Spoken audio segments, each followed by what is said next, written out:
Je suis Jérôme Violet, je suis formateur de la méthode Passo, directeur adjoint de l'Institut. En fait, c'est une méthode qui normalement a été créée plutôt pour les musiciens, mais en fait on se rend compte de plus en plus de l'intérêt que le médico-social peut porter à cette méthode. Orthophonistes, psychomotriciens, éducateurs spécialisés, soignants, en fait quels qu'ils soient, mais même au-delà du médico-social, les instituteurs, le corps est au centre, donc il y a quelque chose peut-être d'essentiel à partir de là. Mais il faut penser aussi que la méthode, les deux principes fondamentaux de la méthode, c'est inclusion et autonomie. Et donc ça semble directement en résonance, inclusion, permettre au plus grand nombre de faire de la musique, d'avoir accès à la musique, mais bien au-delà, évidemment. On comprend tout l'intérêt avec le médico-social. Et autonomie.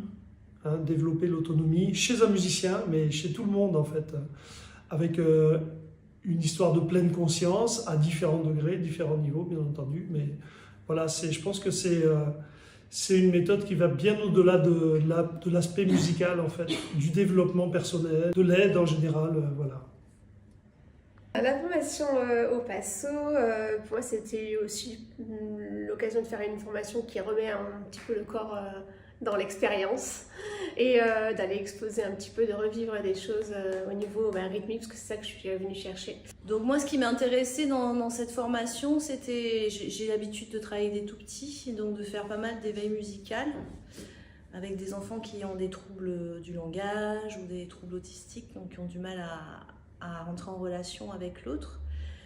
Et ce que j'ai pu observer, c'est que j'ai tendance à beaucoup utiliser le support, des petits instruments comme support de musique, et que le corps n'était pas assez présent, et que ces enfants-là, justement, ils ont des difficultés à se connecter à eux-mêmes. Travailler sur le rythme intégré dans le corps, pour un enfant, je pense que c'est bénéfique, façon à ce qu'il puisse se connecter avec lui-même. Du coup, une fois qu'il sera connecté avec lui-même, forcément, il va rentrer en relation avec l'autre.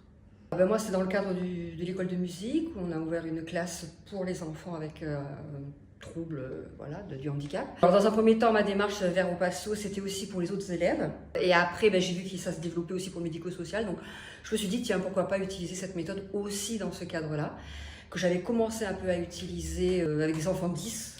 Et en fait, ça a pas mal marché, ça a bien mis en place certaines choses, ils aiment beaucoup et tout.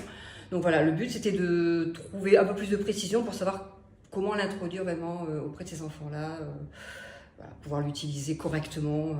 Au niveau professionnel, dans l'application de tous les jours, c'est justement cette notion de rythme qui est au cœur de la formation et qui vient ouvrir sur le corps, vraiment le groupe et tout ce qui est autour de ça en fait, qui s'articule. Donc c'est le lien entre les éléments. Et du coup en séance de psychomotricité comme individuelle comme en groupe, ça serait effectivement ramener un petit peu ça comme un rituel ou comme un travail en soi pour aller ramener la connexion soit avec le patient en direct, soit avec les autres éléments du groupe.